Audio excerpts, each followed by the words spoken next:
Spartanburg, South Carolina got a big boost this week when BMW announced a $1 billion investment adding 800 new jobs. Another victory for Made in America. But how much can we count on manufacturing to fuel our economic future?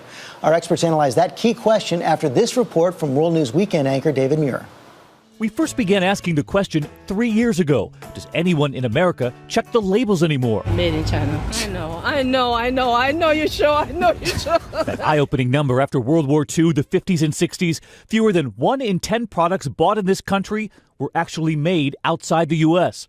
Today, more than 50% of what we buy is made elsewhere. 3 years later, and the headlines that some manufacturing is actually coming back. Even the president with his Made in America message in his State of the Union. We also have the chance right now to beat other countries in the race for the next wave of high-tech manufacturing jobs. New goods stamped Made in the USA.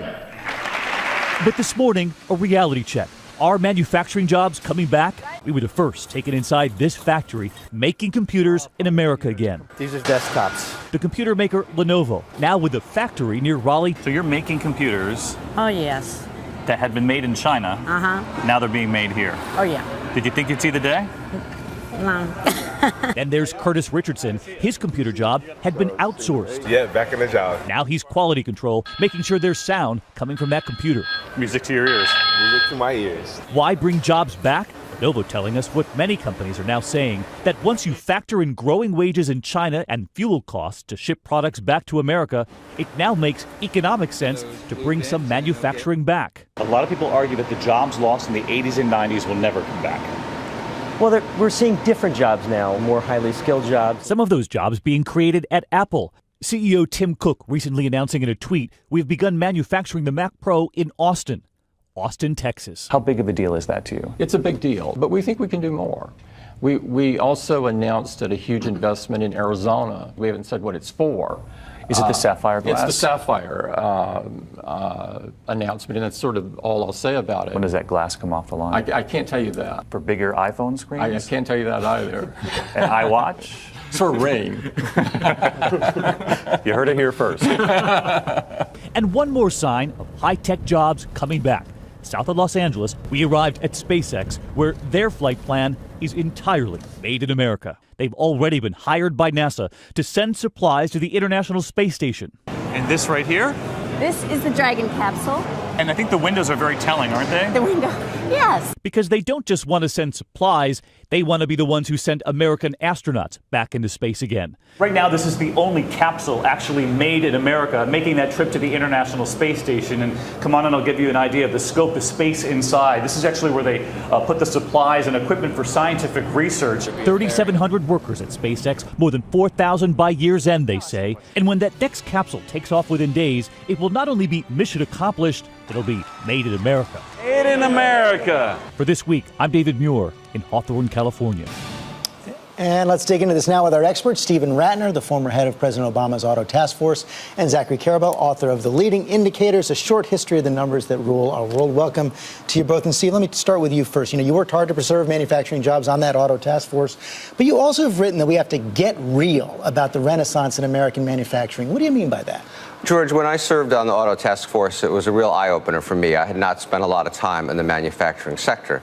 And what I saw was a sector that's under enormous global pressure from competition. We lost 6 million manufacturing jobs from 2000 till 2009. Since 2009, when the recession ended, we've gained back fewer than 600,000. We've actually gained manufacturing jobs back at a slower rate than we've gained other jobs back in this economy. And the part besides jobs that people don't pay enough attention to is wages.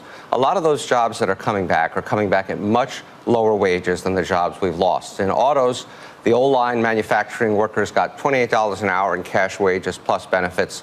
In Chattanooga, where Volkswagen has 2,000 new jobs, they brought those jobs back at $14.50 an hour. So does that mean we give up on manufacturing or do it better?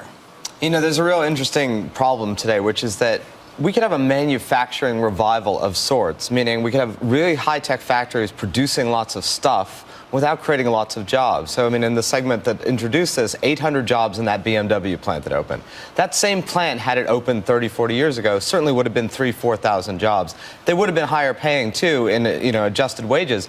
So we could have this situation where you've got all these innovation hubs that President Obama is talking about, lots of high-tech, interesting output that adds to our GDP, makes us look optically better without the kind of job creation that would have come with those factories. So what's the smart way, Steve, to insource better jobs?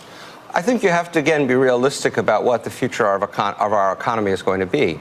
As Zach said, we will have some more manufacturing jobs. There are some good proposals around for how to do that, from education, training, these manufacturing innovation institutes that the president had proposed, certainly dealing with our infrastructure problems, dealing with immigration. The same laundry list that you talk about every Sunday is what will help manufacturing. The problem, of course, is that nothing is getting done in Washington. But Washington can make a difference here. You know, I think Washington can make a marginal amount of difference in creating interesting little zones. States can make a lot more difference, and individual decisions can make the most amount of difference. I mean, unless Washington recreates a works progress administration a la the 1930s and actually goes out and hires people to do stuff, I don't think Washington as a job creator, even with stimulus, is necessarily what is going to lead the way between whatever economy we have now and the economy we need. And the kind of things, you know, again, this gets into that whole education question of skills and choices about what it is you're going to do with your time and your life, because it is certainly true that a lot of these manufacturing hubs are actually having a hard time finding people who have the requisite skills, which are much more like software and innovation and creativity than they are like doing rote line work the way you would have in the 1930s, 40s, and 50s. And these are the jobs we want to value and want to encourage in the future, right? We certainly want these kinds of advanced manufacturing jobs, but remember this, manufacturing wages today in America on a per-hour basis are actually a bit lower than average wages in the economy as a whole.